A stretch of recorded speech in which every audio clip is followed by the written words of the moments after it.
The Kansas City Chiefs have a serious problem on the offensive line, and we're going to talk about that.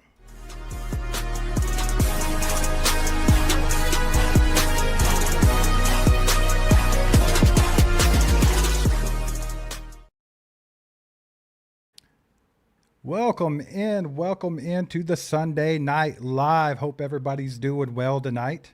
Good to see everybody in here already. Let's do us a solid and hit that like button. Get this out to as many people as we can. Shout out Prize Picks for sponsoring tonight's live stream. We'll have more on them here in just a bit. But yeah, I've gathered us all here today to talk about the offensive line a little bit. It looks like that's the hot topic after the second preseason game yesterday against the Tampa Bay Buccaneers. And I think it's worth talking about. You know, before this season even was thought of, we're way back around draft time. Everyone knew right tackle was going to be a point of emphasis for the Chiefs.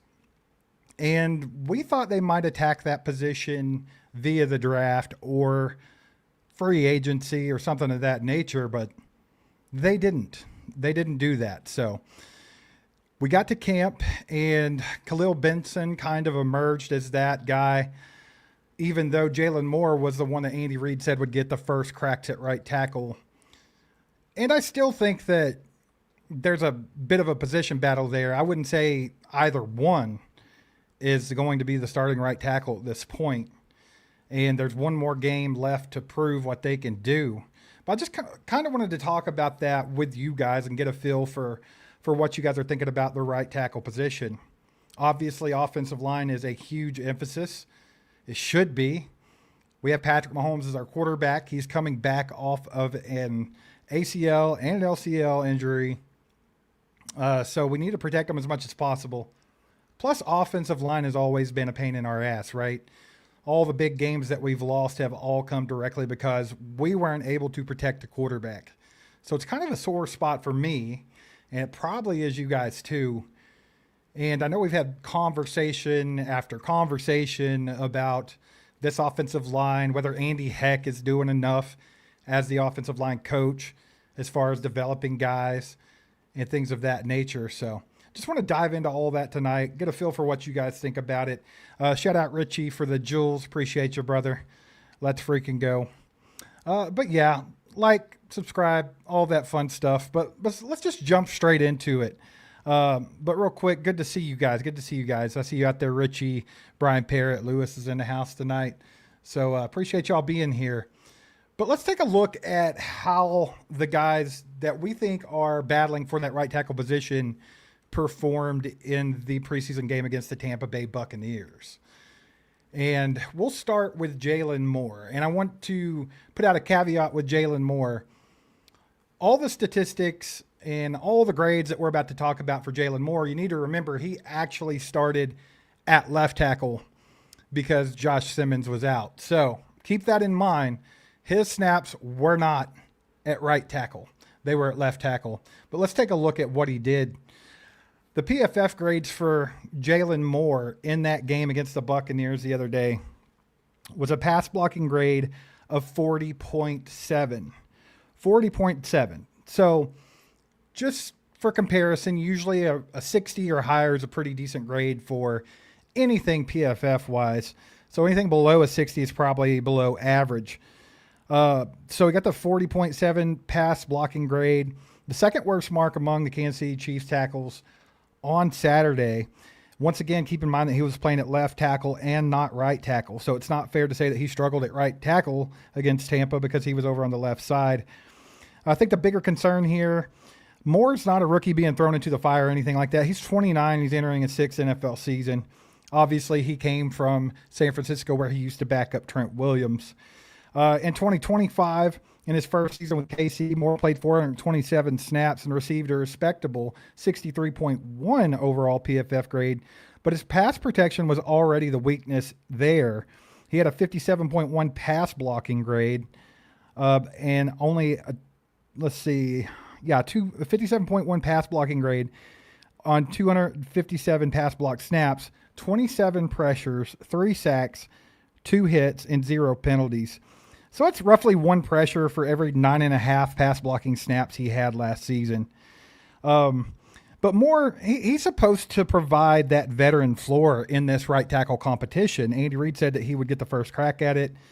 And the concern isn't merely that this is just one bad preseason game. It's more along the lines of the pass protection on the right side was already going to be mediocre. And then Saturday, they didn't give us a reason to feel much better about it. And the true pass set grade here is the one I really want to look at. 18.6 is abysmal, guys. Pretty freaking bad. So Jalen Moore didn't have a good day. And you have to keep in mind, they were playing against the starters of the Tampa Bay Buccaneers. So they were going against a pretty good pass rush that me and Mike talked about during the live play-by-play. Tampa Bay, they made an emphasis on rebuilding their pass rush and getting after the passer this coming year, drafting Ruben Bain and grabbing some other guys as well. So they're no joke, and they definitely tested our guys. But that's what Jalen Moore did for you. So let's take a look at Khalil Benson, because this is the guy that a lot of people are thinking is going to be that starting right tackle for the Chiefs, right? Khalil Benson kind of came out of nowhere. He was the UDFA. He's got some real experience at right tackle. I mean, he played every game for Indiana in their national championship season. And, you know, we got him as a UDFA, and he's been performing quite well during camp and everything. But yesterday, he had some struggles. His pass block grade for the day was a 33.4, and his true pass set grade was a 16.1. Also very, very ugly. Benson started at right tackle and played only 35 offensive snaps yesterday. Obviously, PFF said that he had the worst of the field in pass protection. He allowed 2 pressures on 25 total pass blocking opportunities. When PFF filtered down to true pass set, both pressures occurred on those 11 true pass sets. One was especially ugly. If you guys remember, veteran Anthony Nelson beat Benson around the edge and strip sacked Justin Fields. That was probably the ugliest snap of him the entire night. Benson did recover the fumble, and he tried to take off with it like he was freaking Priest Holmes, but it didn't do him much good. Now, did it? But no, here's the thing with Benson. Y'all need to put this into context. Benson's only 23 years old, and he is an undrafted rookie free agent. You know, so this is not a guy that you expect to come in here and just be perfect right off the rip. That's unreasonable to think. There's a giant learning curve. There's a big gap from college football to the NFL for these offensive linemen. And we've heard about that right here on the show before when we had the kid from Kentucky on here, Darian Kennard. He said that was the biggest thing that he noticed was how big of a gap there is between college competition and NFL competition. Like I said earlier, though, Benson does have some real experience at right tackle. He started all 12 games at right tackle for the national champion Indiana Hoosiers in 2025. And, you know, it's not that Benson can't play or Benson is not good at right tackle. This is just a snapshot of what happened yesterday during the preseason game. You know, so you can't fully look at this and judge him wholly. I know a lot of you guys have been talking about Mitchell Schwartz going over every snap, and it didn't look as bad once, you know, you listen to him talk about it and everything like that. And I haven't got to watch that, so I can't comment on that. And that's fine. But I still think the reason why I wanted to talk about this tonight was no matter how you view it, from whatever perspective you want to view it from, or however you want to sugarcoat it, I don't think the Chiefs did enough to secure that right tackle position before the season, especially with Patrick Mahomes coming off of a major injury. I think that's definitely a glaring issue, and I think it's one I've been talking about, you know, basically since the offseason started, and I just don't think they did enough to address it. Let's move on with Esapole, though. Esapole, you know, he looked pretty good last season in the snaps that he was able to get, and a lot of people have been very hopeful about Esapole, including myself. This is what he did yesterday with his pass rush snaps. The pass blocking grade for him was a 41.4, and his true pass set grade was a 26.9. Now, this is a little bit better than what you saw from Benson and Jalen Moore, but this is still pretty bad in context of that, guys. So these are not good grades by any means, but he was probably the most productive, if you could call it that, out of the three that we're talking about that have been battling for that right tackle position. Just some interesting context for Esapole, though. In 2025, he played in 5 games for KC, and he started 4 of them. In those games, he had 275 snaps. He was a 56.5 overall grade on PFF, a 60.9 pass blocking grade according to PFF. He allowed 15 pressures, 1 sack, and 4 hits. Every one of Pole's 275 offensive line snaps last season came at left tackle. 0 at right tackle, guys. So he played 0 snaps at right tackle last season. So that's something to keep in mind there. Pole deserves credit for what he did when he was forced into action last December, guys. No doubt about it. I thought he looked fantastic. But if you're just trying to say that we can stick Esapole over at the right tackle and it's instantly solved, I don't think we've seen anything that gives us that idea, considering that we didn't see any snaps from Esapole at right tackle last year at all. So there's still a lot of concern here for me, and I'm not bringing all this stuff up to shit on these guys. I'm really not. I do think that all of them are good in their own right. There's a high ceiling for Khalil Benson. I mean, this is a kid that's a UDFA. Esapole in the same boat. Like, these guys could be very good players and minimal to get them, right? And, of course, Jalen Moore actually is getting paid quite a handsome sum. But we talked about this a little bit, too. You couldn't just let him go. You couldn't try to trade him or anything like that because we need the depth at offensive line. And Jalen Moore might be the only true swing depth that you have that can play at that left side, play at that right side, that has any experience anyway. So, like I said, not trying to shit on these guys. I just wanted to show what's going on there and just kind of give you an idea of where we're at. We're 1 preseason game away from the season starting, guys. I think we're about 22 days outside, and we don't have an answer at right tackle. We think we might have an answer with Khalil Benson, but we don't know that.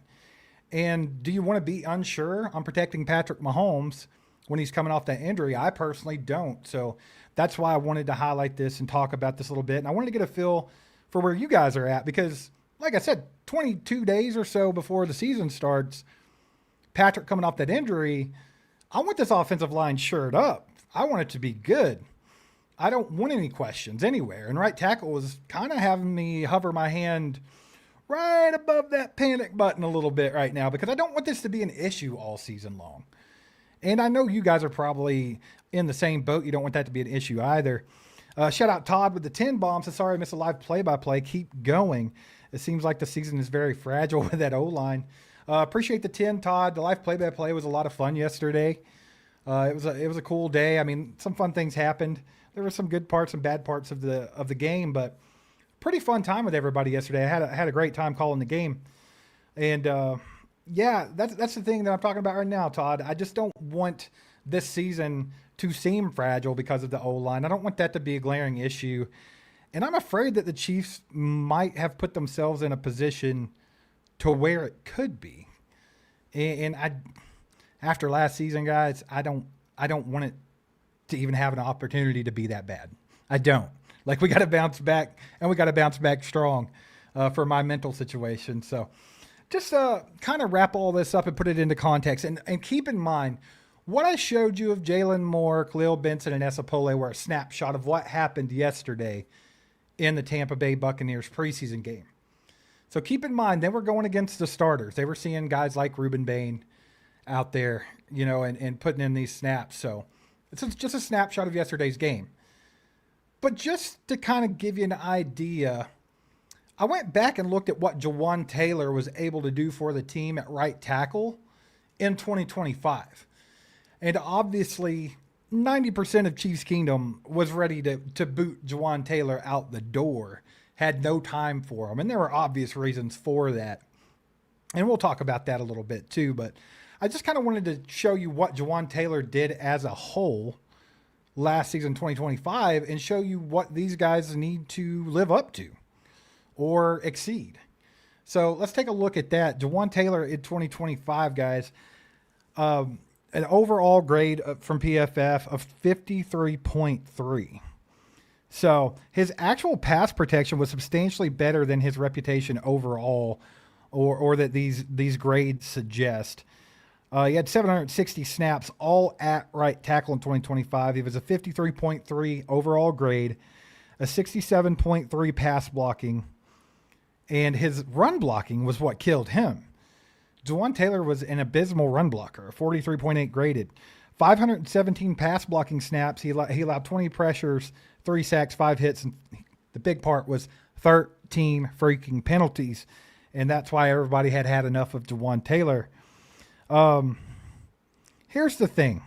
I'm not trying to say Jawaan Taylor was a great tackle. I'm not trying to go back and romanticize him as being a great tackle because he wasn't.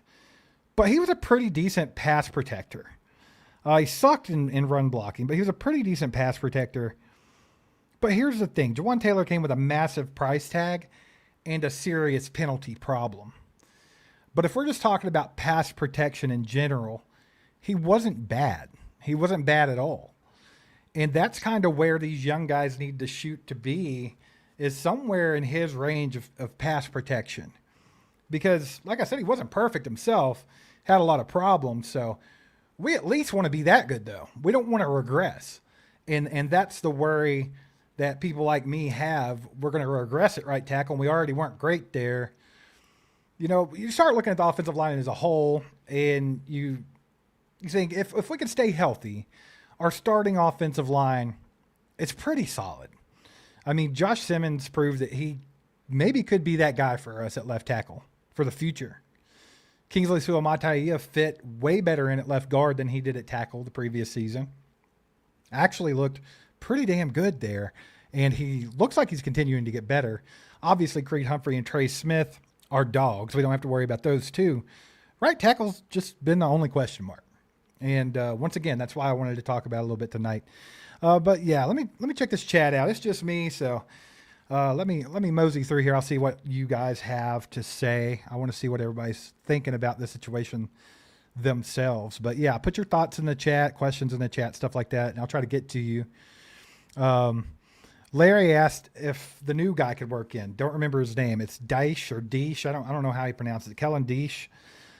This kid's a freak athlete, right? But he's also on the same boat as these other guys. Actually, he's behind the 8 ball because he knows nothing about the Chiefs system. So he's got a lot of really good athletic traits, super fast, gigantic, but he's kind of behind the 8 ball here. I doubt you're going to see him worked in at all. He's more of a depth piece, camp piece kind of thing, probably, if I had to guess. But it's definitely worth looking at, right? So Jerry Pennick says, who would we replace Andy Heck with? He definitely needs to go. It's replacing him with who? There are some options out there. And our boy Brian Parrott will tell you who he thinks. Bill Biedenbaugh from Oklahoma. But I'm not real sure, Jerry. I don't have the answer to that. I don't have the answer to it. The only thing I can say from my perspective is that Andy Heck has got a bit of a pass from Andy Reid. Let me explain. This offseason, there was an emphasis on accountability and getting rid of guys that were not helping this team evolve or get better. We had an issue with the wide receivers last year. It wasn't a talent issue. We had talented wide receivers on the team. But we had the least amount of separation of any wide receiver core in football last season. And that's with a very, very fast room. So Connor Embry finally had to go. Like, hey, you're not doing your job. This isn't working out. Bye. And that's great. They replaced him with Chad O'Shea, and I think that was a great move, like a huge move for the Chiefs. Also, our run game had been abysmal. Todd Pinkston had to go. The old wide receiver had to go. He couldn't be the running back coach anymore. We brought Eric Bieniemy back in here, who could help emphasize this run game, being an ex-running back himself. But the offensive line, it's been a problem. It's been a problem for the Chiefs for years. And now we could say injuries has been the issue because technically that's true. But we haven't had any depth. But we have been taking shots at offensive line in the draft. We've got a lot of young guys that we could have developed by now. I mean, we could just list them off. I mean, Kennard, you had C.J. Hansen, you had Hunter Norzad. I mean, we could just keep going with this. But the point is, we haven't developed anybody. And every time we have to dip into that depth because of injuries, it becomes the death knell for the Kansas City Chiefs. And whose fault is that? Is that bad scouting? Potentially. Or is it Andy Heck? Should Andy Heck have to be accountable for his group the same way that Connor Embry was accountable for his group? I think that Andy Heck got a pass from Andy Reid. I do, much like Dave Toub. So that's just my opinion.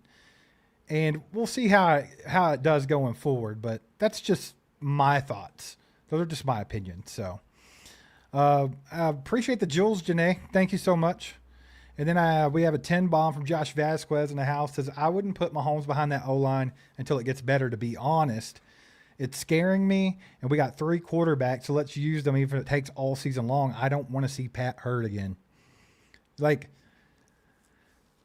this perspective, I can respect it, but I also think it's probably on the extreme end of things. Like, let's just not even put our starting quarterback out there this year because we might have an issue with offensive line depth.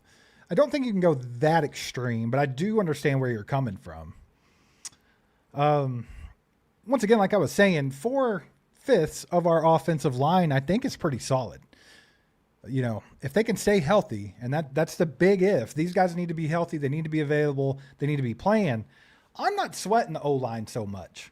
I still think that the right tackle position is iffy, but I'm not sweating that much. Now, if there are injuries and we have to have Caliendo in there or, you know, Norzad and some of these other guys that we've just seen absolutely get trounced, that's an issue. That's where you start considering we have a problem. And I can definitely see where you're coming from with that, though, Josh. And I appreciate the 10, brother. Thank you so much.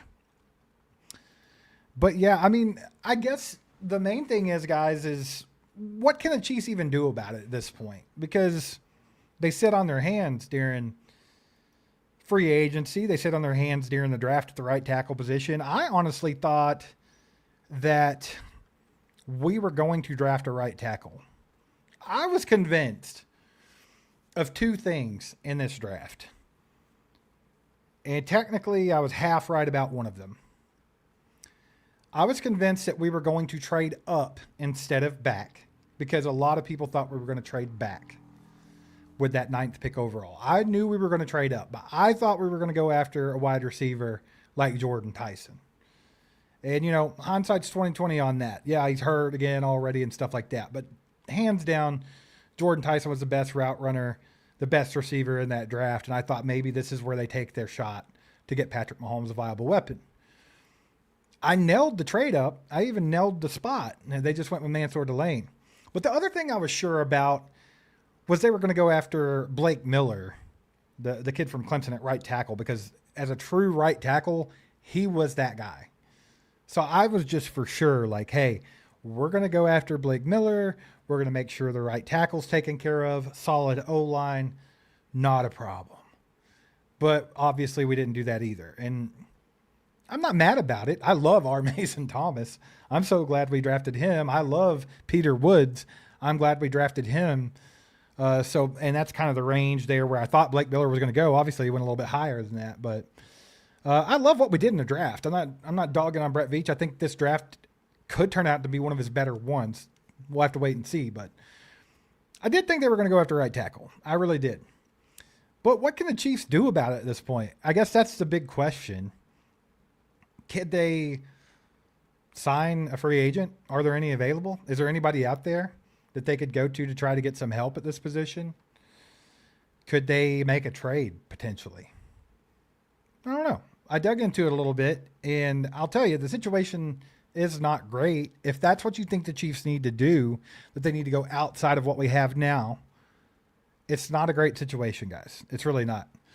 The top 5 guys that are available that could be signed as free agent options, here they are, and they're not great. Like I said, Jonah Williams. Now, he's only 28. He's a natural right tackle. He's the youngest proven fit for this position. Now, Jonah Williams has had big time problems himself. Obviously, he's still out here. No one signed him. So that should tell you a little bit. There's Taylor Decker here. He's probably the best overall out of this. But he's 33 years old, and he's a left tackle. So who even knows what he would do over at right tackle? And, of course, he's had some problems himself as well. You got Kelvin Beachum out there. This dude's a grandpa. He's as old as Travis Kelce. Now, he could be very cheap insurance. He could be a swing tackle. He can play both sides, and he's got a lot of experience. So if you're just looking for short-term insurance only, then maybe you think about Beachum. But he's old. You're only going to get this season. There's Jack Conklin out there. And this one's intriguing, actually. Jack Conklin's only 32 years old. He's experienced at right tackle. His big problem is health. But if you were to go out and sign Jack Conklin, or at least make that phone call and try to make it to where health, like his contract is health dependent and you can get him for cheap, maybe you think about it. Maybe you do. I mean, you're not getting the Jack Conklin that was good from 2016 to 2020. You have to remember that. But this is a guy that has experience in that position. And then, of course, you got Cam Robinson out there. He's 30. He's a left tackle. I don't think he's ever played right tackle. And Cam Robinson let up more pressure than anybody in 2025, I think it was, or maybe 2024. He was the worst in the league with letting up pressure. So this is not good. Like, if you think the Chiefs need to go to free agency to try to find help, there's not much for you out there. So at this point, honestly, if it's me, if it gets a little more dire in the next 22, 23 days, then maybe you think about it. Right now, I wouldn't be trying to get any of those guys. I would go ahead and keep doing what you're doing. See who's going to claim that spot, Jalen Moore, Khalil Benson, and let the chips fall where they may. What do you guys think? Are there any free agents out there that you guys think that the Chiefs could look at that they could actually bring in here and could help raise the floor of that tackle room? I didn't see any that I particularly loved, so I'd be interested to see if you guys have thought about this or looked at any or think that there's anybody out there. We got Joe E in the house. What's up, Joe? He says, when Chiefs backups weaken talent, the special teams suffer. Not Tobe's fault. Team's depth's not good. Could be part of it, Joe. Could be. But I'd be hard-pressed to say that for the last 4 years that's been the problem. I've seen a lot of crazy things from Dave Tobe. But I will say this. Special teams haven't been good, and that's fine. Maybe it wasn't all Tobe's fault. But I'm probably more worried about Andy Heck than Dave Tobe, because to me, offensive line is a lot more important than some of the special team stuff that has been lacking. I mean, it'd be nice to get the third phase of the game sound and great and nothing to worry about. But that O-line is huge for the Chiefs. Guys, appreciate y'all being here, by the way. Thank you. It's just me. Obviously, you figured that out by now. Mike's actually on his way back from his vacation, so I think he's driving. So he's not on here tonight, just me. So just wanted to talk about the offensive line stuff. I mean, we could have wrapped up yesterday's game, stuff like that. I mean, everybody watched it. Everybody's already seen what people think about that, who did good, who did bad. But to me, this was the biggest issue. So I figured we could cover it. What's up, Manny? You really think the Broncos can do it again, though? You think the Broncos can do it again? I mean, props for them winning the AFC West for the first time in a decade. You know, Chiefs dominated for a decade, so it's hard to come in here and talk trash, brother. One down year. We'll see what happens this season. We'll see. I ain't got no faith in them donkeys, though, I tell you. Their offense stinks. Flapjack in the house with a 2 says, will FAU have a breakout season? So, yeah, let's take a break on the offensive line thing for just a split second, because I do want to get back to a couple of guys I think the Chiefs could entertain trading for, potentially. I don't know if I'm sold on it or not, but I wanted to bring them up. They're just thoughts. I wanted to bring it up and see if any of you guys like the idea or not, or what you guys think about it. You guys can tell me I'm crazy. But like I said, I'm not sold on him. It's just a couple of ideas that I had. But yeah, Flapjack, FAU looked like a dog yesterday. He was our highest graded defensive player in the entire game yesterday.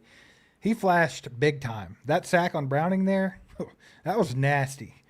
And that showed you what Felix was drafted for. Like, that's the kind of stuff Felix was doing at K-State.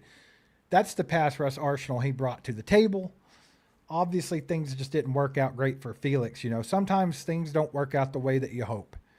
And Felix dealt with some nagging injuries early on. He's had trouble fitting into Spag's system. A couple of different things, all kinds of stuff. Probably things behind the scenes that we don't even know. But Felix obviously never reached that potential. George Karlaftis said that Felix is very adamant about having a good year this season, like wanting to break out, finally show people what he can do. And he said he's been working really hard the entire offseason. He's been working with George. And I think he could. To answer your question, Flapjack, I think he absolutely could. If he gets the opportunities and he maximizes on those, I absolutely think Felix could. I think he's got the talent. It's not about the talent. It's just about everything else, man. Can he finally fit into this defense? Can he finally get up to speed in the NFL and show off what he can do? Because I think there's a lot of talent with Felix. There's a high ceiling. He's just laying down on the floor at the moment, and he's got to get up and go. I think it's possible. You guys in the chat, let me know if y'all think it's possible. I'd be interested to see what you guys think about Felix's performance yesterday, and can he have a breakout season? I mean, I think it's possible. And yeah, Gizmo, R. Mason Thomas, I'm not sure what PFF ranked him yesterday, but R. Mason Thomas looked good, looked really good. So far, I'm really liking what I see from him. It's just about having that element we haven't had in forever. It's just a speed rusher, like somebody that can close. I mean, I love George Karlaftis, and he'll get after a quarterback, but the closing speed's not the greatest. We see a lot of missed opportunities there. We don't have to worry about that with R. Mason Thomas. He is a serious closer. Like, he's going to get there. He's going to get home. If he continues to do well in the run game, which I think he has so far, I think Spags will give him the opportunities, and I think he's going to have a big rookie season. Like, I really like what I see from R. Mason Thomas. I've been begging for a speed rusher, guys, for years. I've been banging the table for one. It's funny because me and Mike bring up Nick Bonito all the time because that was like my guy. Both of us wanted Nick Bonito bad. Obviously, it didn't work out that way. And then even this year in the draft, I was like, you know what? We got to take a swing at one of these speed rushers. I had Cassius Howell in mind, but I wasn't mad at all at R. Mason Thomas because, I mean, they were just like right here to me. And just from the preseason performance, I think R. Mason Thomas is actually doing a little bit better than Cassius Howell. I mean, Howell's, I think, a little bit smaller. But so far, R. Mason Thomas has looked awesome. I'm extremely excited about him. But yeah, I think this defense has an opportunity to be very good. And I mentioned yesterday during the live play-by-play, a lot of new faces, a lot of young guys. In history with Spags, when that happens, it takes the defense about half the season to start to gel, and then they're really good on the back half of the season. So we could be looking at a season like that. But from what we've seen so far, they might just be good off the rip. You never know. They looked pretty strong yesterday. The secondary has been playing very well. I like what our defensive line's doing. The linebacker room, it's a little bit thin, but I think there's some opportunities for Coop McDonald and Jeff Bossa to get in there and really show what they can do. And I'm excited about both of those players. So, I mean, as long as like Nick Bolton and Drew Tranquill can stay healthy throughout the season, you know, I'm excited. I'm not super worried about the linebacker room, but it is probably the biggest issue on the defensive side of the football. There's just no depth there. Very, very, very thin. But yeah, y'all let me know what y'all think about the defense. Do y'all like FAU? You think he can have a breakout? And also, R. Mason Thomas is getting you horned up like he is me because I just love a good speed rusher, and I like R. Mason Thomas. But let's get back to the offensive line since that's what we're here about tonight. But before we do, I just wanted to shout out Prize Picks for sponsoring tonight's live stream. You guys can get down in the description and check out Prize Picks. You can get on there. You can make some entries for the season. I think some good ones now would probably be to go look on the less or more for, rushing yards for Kenneth Walker III, less or more on receiving yards for Travis Kelce, less or more on passing yards for Patrick Mahomes. That's the kind of stuff you can go play on now, and I think it'll pay off for you later in the season. I hope the Chiefs are going to have a good season. So go check out Prize Picks. It's a great platform. You can check it out in the description, download it, use code HMA when you're signing up to let them know that All Chiefed Up sent you their way. But yeah, I really appreciate those guys for sponsoring tonight's live stream and us all season long. So definitely go check them out.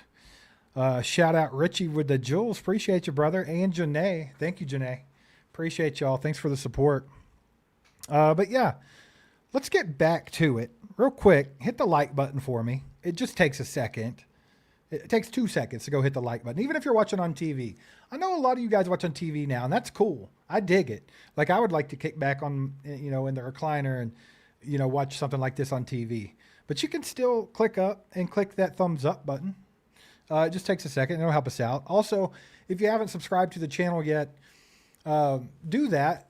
I mean, a lot of people watch and haven't subscribed because you don't really have to anymore. We'll still pop up in your feed if you watch us a lot, but do us a favor and just take a second to go do that. Me and Mike's been working really hard on this channel for years now, putting a lot into it this season. We're really pushing forward this season. The ACU crew has been awesome. All you regulars and everything have helped us grow this thing tremendously, and we want to take it to the next level. So we're really putting a goal out there to try to get past 100,000 subscribers by the end of the season, which is a monstrous goal. It might be a little unfeasible, but I mean, we're at around 59,000 now. We're trying to get to 100,000. So we got to almost double where we're at, but I think we can do it, especially with y'all's help. So if you haven't subscribed, go subscribe. Also, share us out with your friends, family, Chiefs fans, social media, whatever. And we'd appreciate that. That would be freaking awesome. But the only other option for a tackle, if you think the Chiefs are in dire need, like, we got to do something. Like, if you guys have watched camp and you've watched the preseason games and you're not sold on Khalil Benson, you're not sold on Jalen Moore, you're not sold on Isapole, and you're like me and you're kind of hovering the hand over that panic button. Like, we're really close to the season starting, and I do not want to see a repeat of last season. Do not. So my hand's just right here. But if you have to do something, we already talked about the free agents that are available. Now let's talk about trades, because trades can happen. They're less likely to happen. But I found two guys that I think are intriguing. And I'm not saying that they're the answer by any means. I'm not telling you that these guys would come in here and be the starting right tackle and just be lights out and fix everything, because I don't think that's the case. But there are two guys out there that I think fit the billing and also could be traded away in the right situation. And I'll start with Dawand Jones. 25 years old, plays for the Cleveland Browns. The guy is a mammoth. This guy's huge. I mean, just a big monster.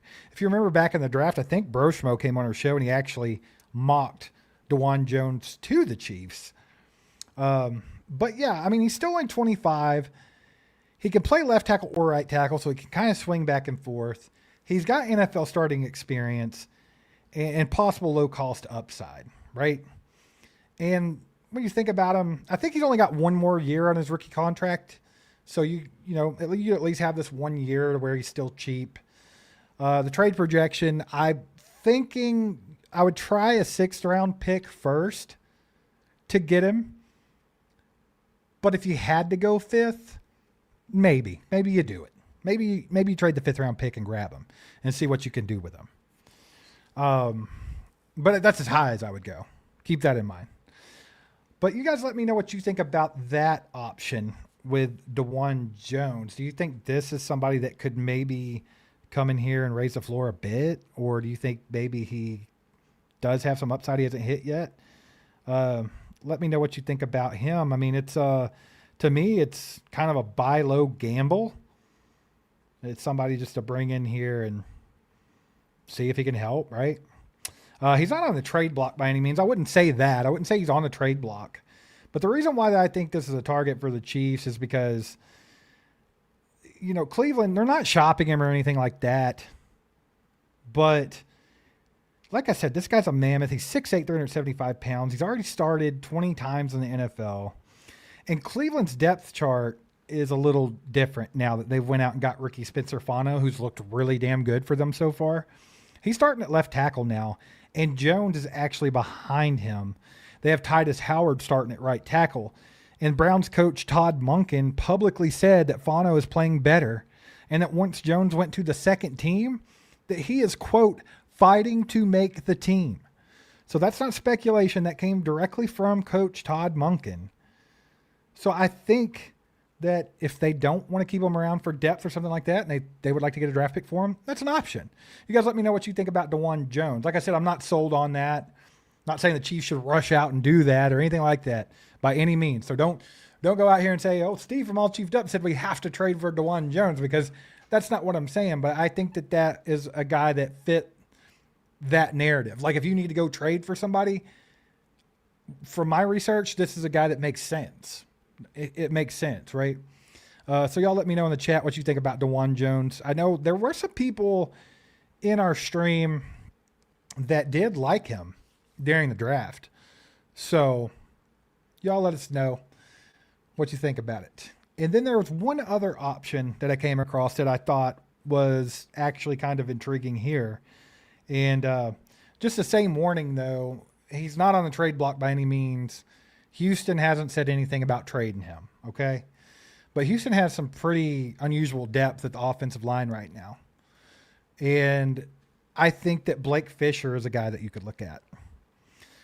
Blake Fisher is even younger than DeJuan Jones. He's 23 years old. He's got a lot of upside. He allowed 0 sacks in 2025. He's got 2 years left on his rookie deal. And right now, the way it looks, he could be offensive tackle 4 in Houston. Offensive tackle 4. So this is not saying that Blake Fisher is bad. This is just saying that they have a lot of depth at tackle.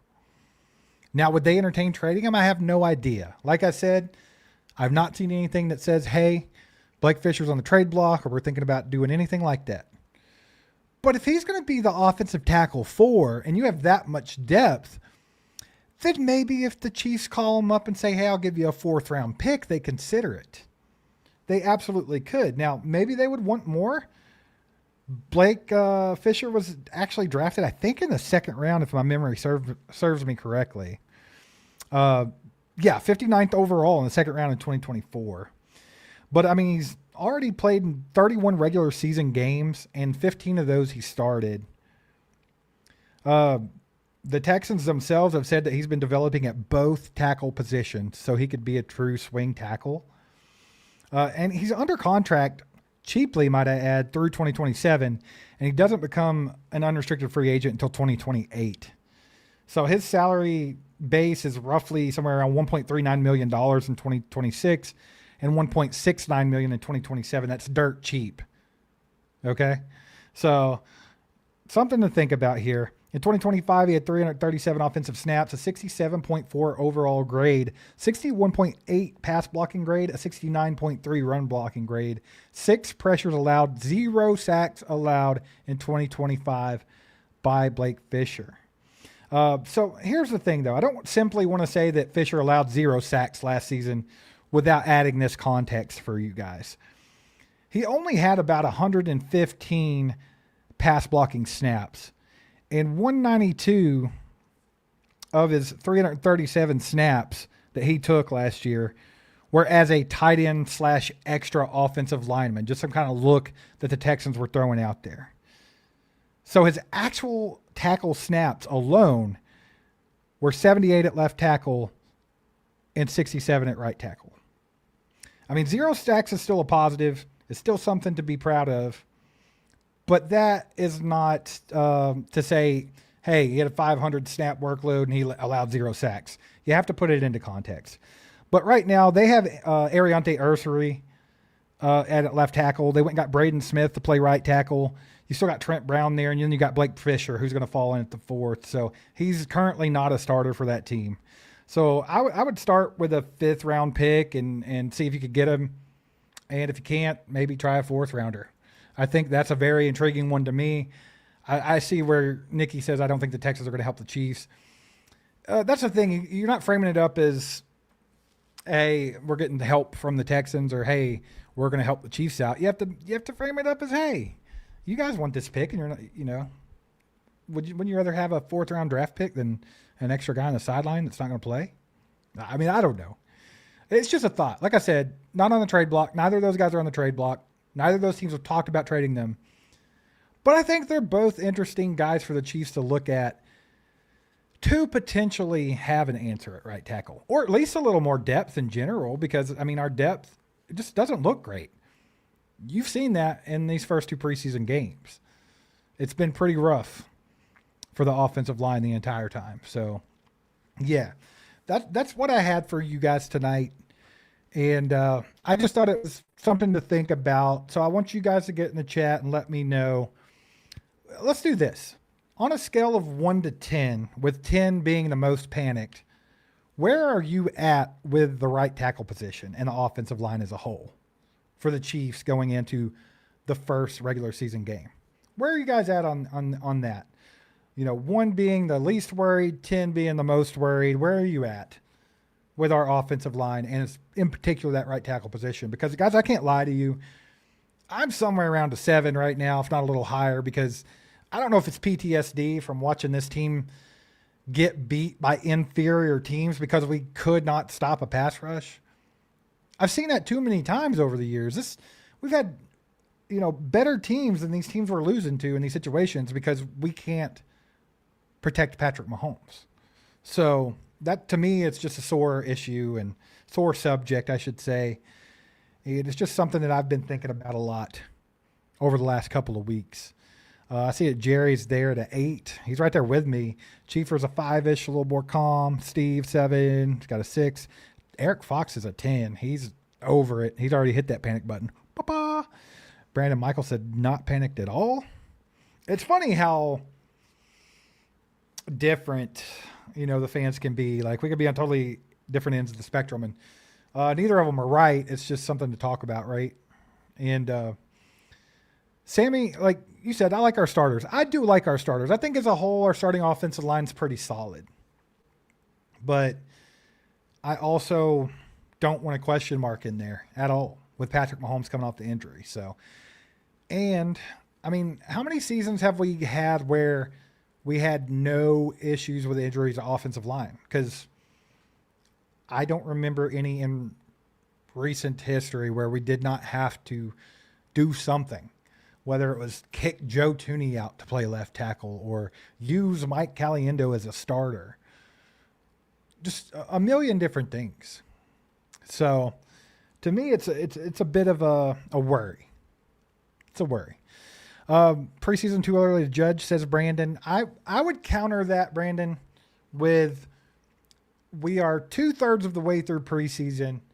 We are 20-ish days away from the regular season starting. And the guys that could potentially be starting at right tackle to protect Patrick Mahomes, who's coming off of a major knee injury, did this in their last preseason game against the starting defensive line. I think that we are getting a lot closer to the season than people think. And this right here, to me, could be an issue to worry about. Because before you know it, opening day is going to be here. And super excited for it. I'm pumped about it.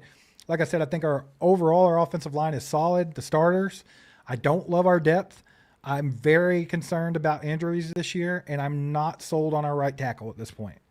So that's kind of where I'm at with it. I'm indifferent on the offensive line because I do think they're good. Our starting O-line, I think, is a top 10 O-line. Boy, if something happens, I become very worried. Quick.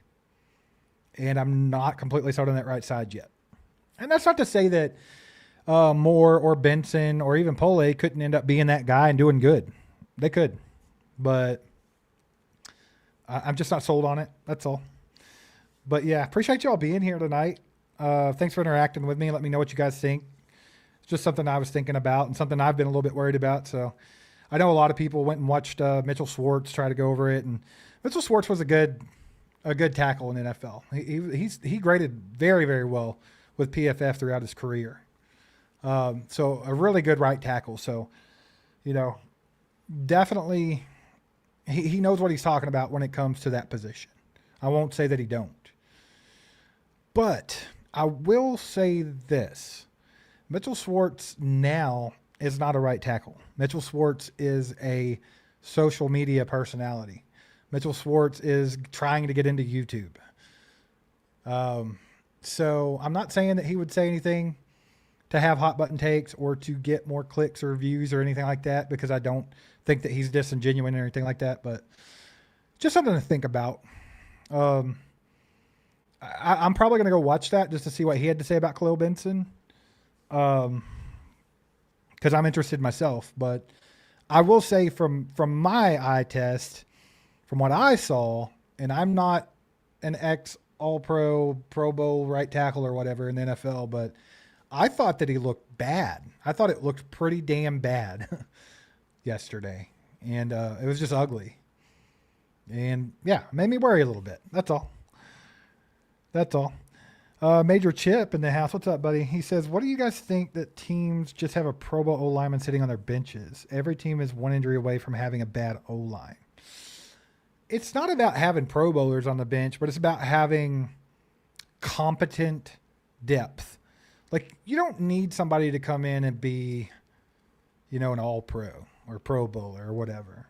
Because, yeah, like you said, those guys are starting for somebody. But what you don't want is when you have to go to your depth, that it becomes such an issue that you might get your starting quarterback re-injured, or that you're going to lose, meaningful games because these guys are absolutely incompetent out there. They're getting wrecked, shredded, destroyed. That's just, no. I think a lot of NFL teams have, viable options when injury happens. I personally don't feel like the Chiefs have enough depth right now. And I'm saying that off of the eye test from the preseason and what I've seen from these guys that have been here last season. I don't think, Eric, I agree with you. Allegretti and Wiley were both like guys that were good. Like they came in and did that, right? And they did a good job. But you also have guys like Caliendo who come in and had put in a lot of good snaps here and there, but also can become a real issue, can get thrown around, can lose you games. So just something to think about. That's all. But appreciate you being here, Major Chip. Let's go. Guys, do me a favor. Hit that like button if you haven't yet. Hit that like button if you haven't yet. Subscribe to the channel if you haven't and all that fun stuff. I'll be here for a little while longer, I guess. Let's see. Yeah, I've been on about 52 minutes now. I'll probably stick around for about an hour-ish or so. I'll talk as long as you guys want to talk. If you guys have stuff to say in the chat, then I'll have stuff to say too. Otherwise, we'll call it a night and go to bed because we're old people. It is what it is. But yeah, like I said, just thought it was interesting to talk about that O-line tonight because to me, and maybe you guys can tell me what you think in the chat, but I think this is the biggest issue with this Chiefs team at the moment, getting ready to go into the regular season. I think this is the biggest problem. And it's not just about the pass protection with Patrick Mahomes, which that's the major thing, is keeping his jersey clean this season. But we're also trying to revamp a run game. We went and got the Super Bowl MVP to be our running back. We got new coaches in. We want to make a point of emphasis to run the football this year, not be that one-dimensional team that we've been for the last couple of years. We need people to block for that to be good. For that to come to fruition, we need guys to block. And we have a pretty good run-blocking offensive line. But when you start getting into that depth, if there are injuries and we have to use some of these other guys, that could also become an issue pretty quick. So just something to think about. I appreciate the kind words, Jerry.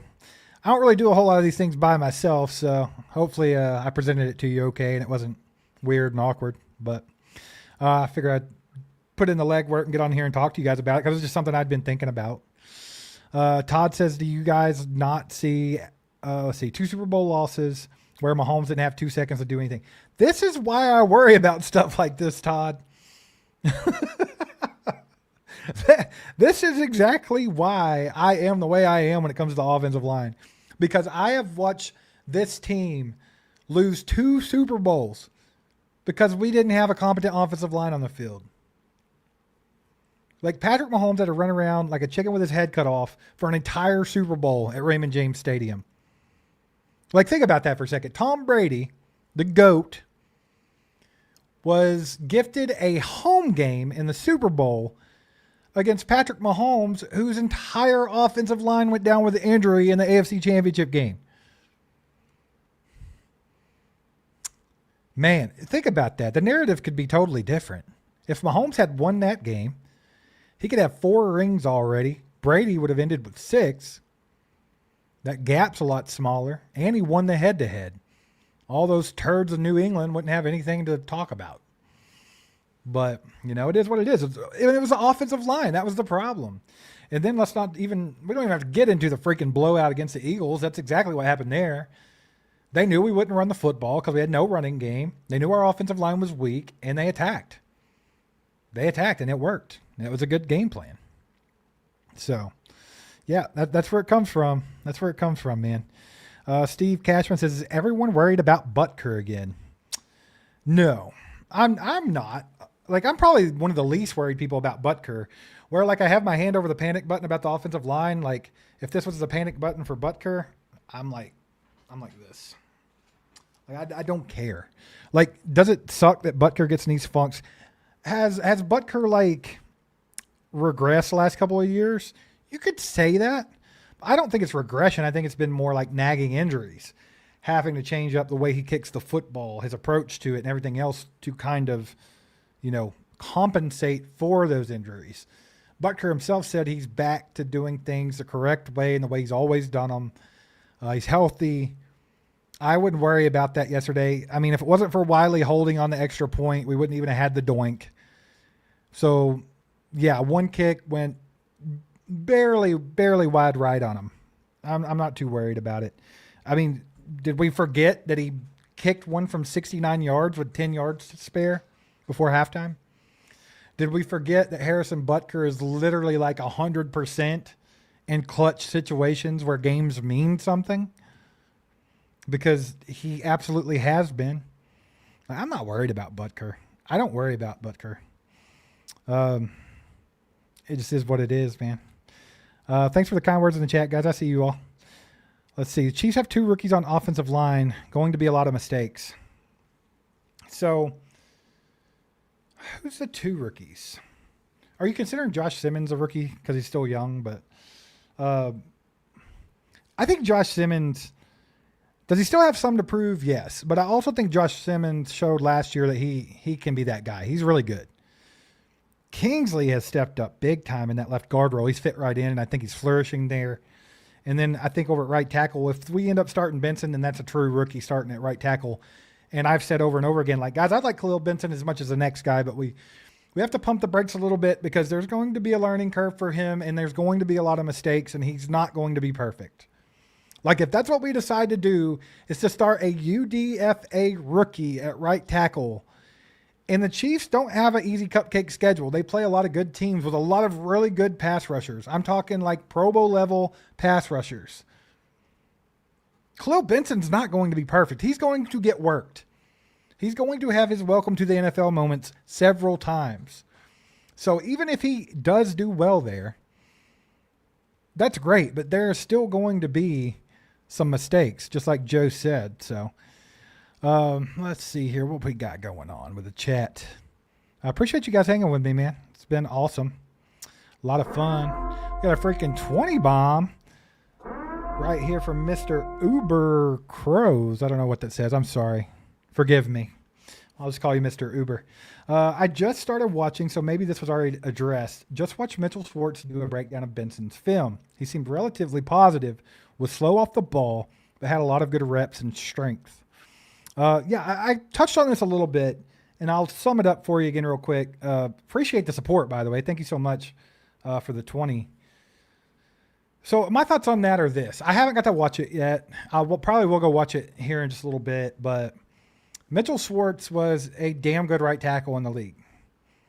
Very highly graded through PFF through his whole career. Obviously, Pro Bowl, All Pro type stuff. Like Mitchell Schwartz knows what he's talking about. So that's good to hear that that's what he had to say about it, or that he was relatively positive. But Mitchell Schwartz is also right when he says he's slow off the ball. Because that's what I noticed. Like, for me, man, it's just the eye test from what I've got to see from him so far. And keep in mind, what we've got to see from Khalil Benson in the NFL is like minimal at this point. We got to see some in the first preseason game, some in this preseason game. This was probably his first real work against like starting level defensive guys, though. And to me, it didn't look good. To me, it looked like Khalil Benson got worked like bad. I'm not saying that he had 100% bad reps. I'm not saying that. He probably had some good ones in there. I'm not saying that Khalil Benson doesn't have a lot of strength, or that he doesn't have a high ceiling, or that he can't be the starting right tackle, that he just can't do it. He's not good enough. I'm not saying any of those things at all. But what I was saying was, this is what we saw from him in this last preseason game against starting level defensive linemen. 33.4 overall pass block grade and a 16.1 true pass set grade, which is absolutely abysmal. I watched him get worked, is what I watched. So I'm not saying he's bad. I'm not saying that Mitchell Schwartz is wrong. Nothing like that. I'm just saying I'm a little worried about this stuff, man. Offensive line for the Chiefs is a huge deal. And I want it to be solid. I want Pat to be in a good spot at all times. And I think that's really the key throughout the Patrick Mahomes, Andy Reid era. Keep Patrick Mahomes protected. Give him time. Don't let him think that he has to do too much. Don't let him run the ball too much. Like always trying to create, always trying to evade pressure becomes a problem. That's when Mahomes turns into McClones and looks like he has no idea what he's doing on the football field. When, one game ago, he's the greatest to ever step on it. So to me, it's just all about, let's just make sure that our protection's good. Why can't we focus on that? Why would we leave a stone unturned and not shore up that right tackle position? Why are we, depending on a UDFA rookie to be our starting right tackle? To me, that's absurd. And that's the only reason why I even talked about it tonight. Just a lot of different stuff. Let's see here. What we got? Nikki says, looks like Brenningstool is past Gray for tight end 2. What do you think? No, I don't. I like Brenningstool. I like what he offers as far as like a pass catching weapon. I've been a fan of Brenningstool since, that draft. When we started working that draft, I think I had Jake Brenningstool as my number 7 or number 8 overall tight end coming out of that draft. And of course he went undrafted, which I thought was crazy, but really like the signing by the Chiefs. Like I said, he could be a very good weapon in the offense for Patrick Mahomes. And I'm not saying that one day he might not be that guy, or that he might not pass up Noah Gray or something like that. That's possible. But at the moment, Nikki, no, I think Gray's kind of locked in at tight end 2. Gray's proven more just overall. I mean, Brenningstool's yet to even play an actual NFL game. Noah Gray has flashed quite a few times. But we'll see. We'll see how it all goes. I do think Brenningstool has given Jared Wiley a run for his money at tight end 3, especially after Wiley just had an abysmal game yesterday against the Bucs. But he'll bounce back. I think Wiley will bounce back. But I think that's probably more where Brenningstool's at. Is like trying to edge Jared Wiley out of tight end 3. And I think that he's battling for a potential tight end 4 spot if the Chiefs take 4 with Trey Watson. So I think that's kind of where I'm at with Jake Brenningstool. I do like him, though. Very intriguing. Good player. Good offensive player. Blocking is not his strong suit, but we have seen him start to stick his nose in there and try to be better at that. And we've seen some good reps. We've seen some really bad ones from him in that department. But as far as a pass catcher, I like Jake Brenningstool a lot. Thanks for the Jules, Janae. I appreciate you. Thank you so much. Guys, do me a favor. Hit the like button on the way out. That'd help me out. If you haven't hit it yet, just do that. Also, subscribe to the channel if you haven't. I want to shout out Prize Picks for sponsoring tonight's live stream. Thank you guys for the donos. I'll shout you guys out real quick. Richie, Todd, Janae, Josh Vasquez, Flapjack, and Mr. Uber. Appreciate you guys a lot. Thanks for helping support the channel. Trying to grow this bad boy, trying to keep it going and growing. And it's been a lot of fun so far. I love hanging out with you guys, and I think we got the best, community in Chiefs Kingdom. So really do appreciate you guys. And we'll be back with more content for you this week. Mike will be back into the swing of things fully and not on his month-long vacation. So hopefully we'll have a lot of good stuff for you. And, of course, we're calling all the games play-by-play this year. So definitely make a plan to be here during all the games. Hang out with us, and it'll be fun. So I appreciate you all being here tonight, and we'll catch you later with more Chiefs content. Have a good one. Wow.